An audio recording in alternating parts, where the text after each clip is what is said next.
Baik, bismillahirrahmanirrahim. Assalamualaikum warahmatullahi wabarakatuh. Nama saya Lida Nurliani dengan NIM H1916472 dari kelas TRPLA semester 4.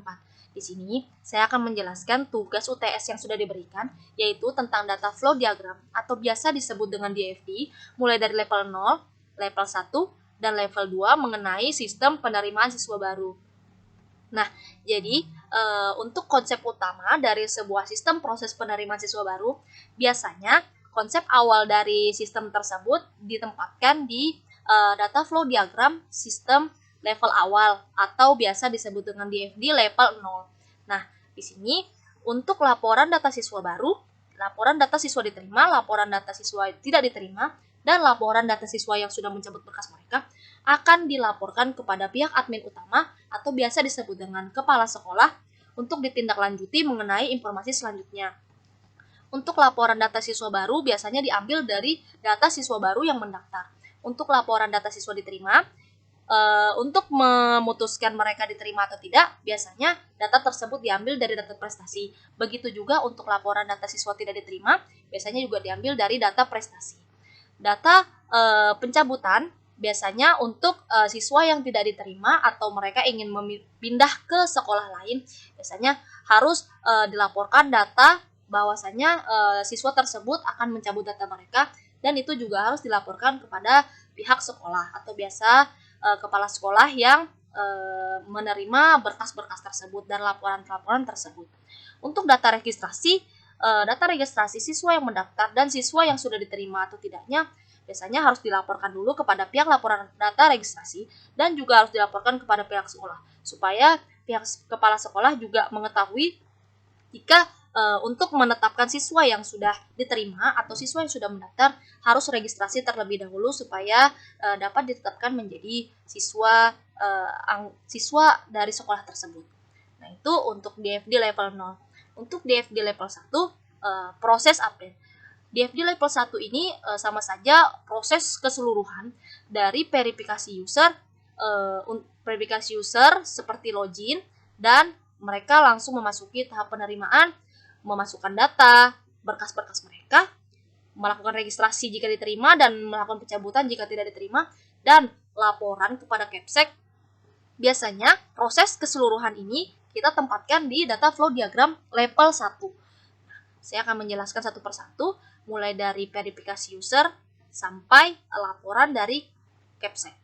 Nah, untuk verifikasi user, di sini ada dua user. Yang pertama ada operator, yang kedua ada siswa. Siswa harus memasukkan nama atau password supaya bisa menjangkau akses penerimaan siswa baru atau admin utama dari proses DFD level 1 ini, yaitu admin penerimaan siswa baru. Jika mereka sudah memasukkan nama sama password mereka masing-masing, mereka langsung memasuki akses penerimaan siswa baru, dan mereka juga harus memproses data atau biasanya memasukkan data pribadi mereka seperti data jurusan, data prestasi mereka, data nilai-nilai mereka dari semester awal sampai semester akhir mereka bersekolah, dan data pribadi siswa yang ingin mendaftar. Untuk operator, mereka hanya memasukkan data pribadi operator untuk mengkoordinator data-data siswa yang mendaftar. Jika sudah memasukkan data tersebut, maka data siswa yang mendaftar akan diseleksi. Jika seleksi bernilai true atau bernilai benar, maka data siswa akan diterima dan langsung memasuki tahap registrasi. Jika seleksi bernilai false atau bernilai salah, maka data siswa yang mendaftar tidak akan diterima dan harus melakukan pencabutan berkas untuk pindah ke sekolah lainnya atau memasuki gelombang kedua jika ada kesempatan di sekolah tersebut.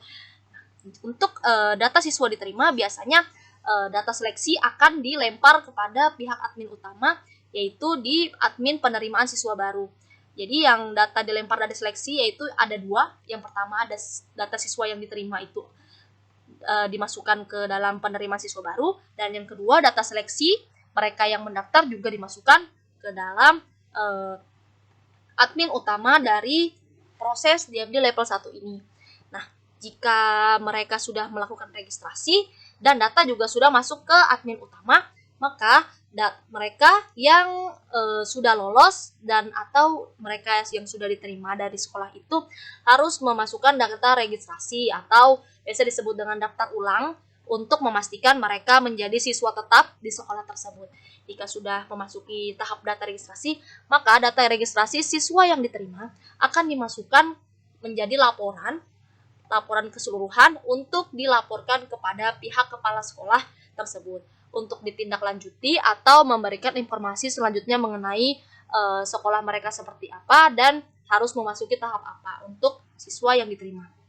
Dan jika siswa tidak diterima, mereka harus melakukan pencabutan berkas dan pencabutan berkas tersebut harus kita laporkan kepada pihak admin utama atau biasa disebut dengan admin penerimaan siswa baru berupa data pencabutan mereka atas nama siapa dan laporan data pencabutan mereka bahwasanya mereka sudah mencabut berkas mereka dan siap dipindahkan dari sekolah lain atau mendaftar di sekolah lain.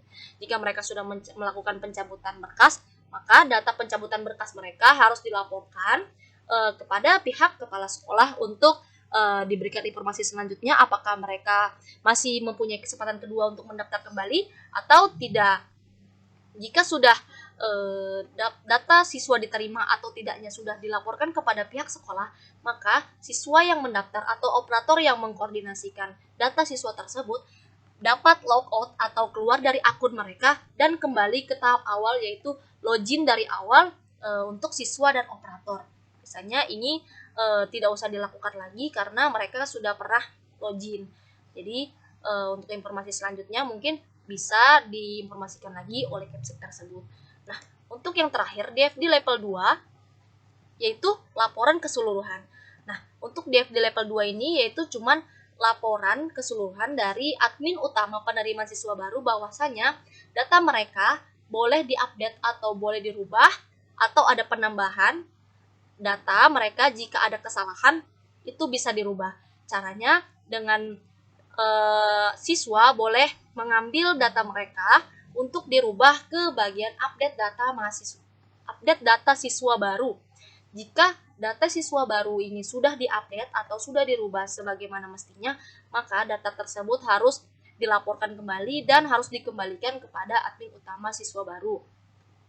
Begitu juga dengan operator, jika data operator mempunyai kesalahan, maka data tersebut boleh dirubah ke bagian update operator dan jika sudah terubah, maka laporan data operator yang sudah terubah ini harus kita kembalikan lagi atau kita kasihkan kepada admin utama penerima siswa baru untuk ditetapkan sebagai operator permanen.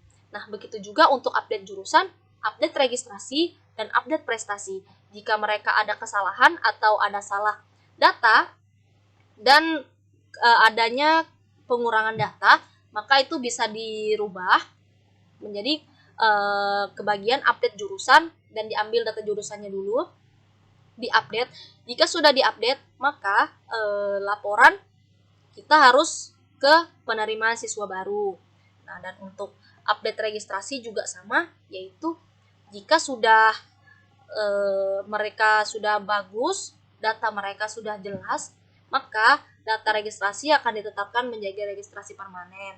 Nah, untuk juga update prestasi juga sama, yaitu data prestasi mereka yang sudah masuk dari siswa yang sudah mendaftar akan dimasukkan ke dalam penerimaan siswa baru dan dilaporkan kembali bahwasanya update prestasi mereka sudah ditetapkan secara permanen dan tidak bisa dirubah. Oke, sekian penjelasan DFD dari saya. Kurang lebihnya mohon maaf. Saya Lida Nurliani, terima kasih. Wassalamualaikum warahmatullahi wabarakatuh.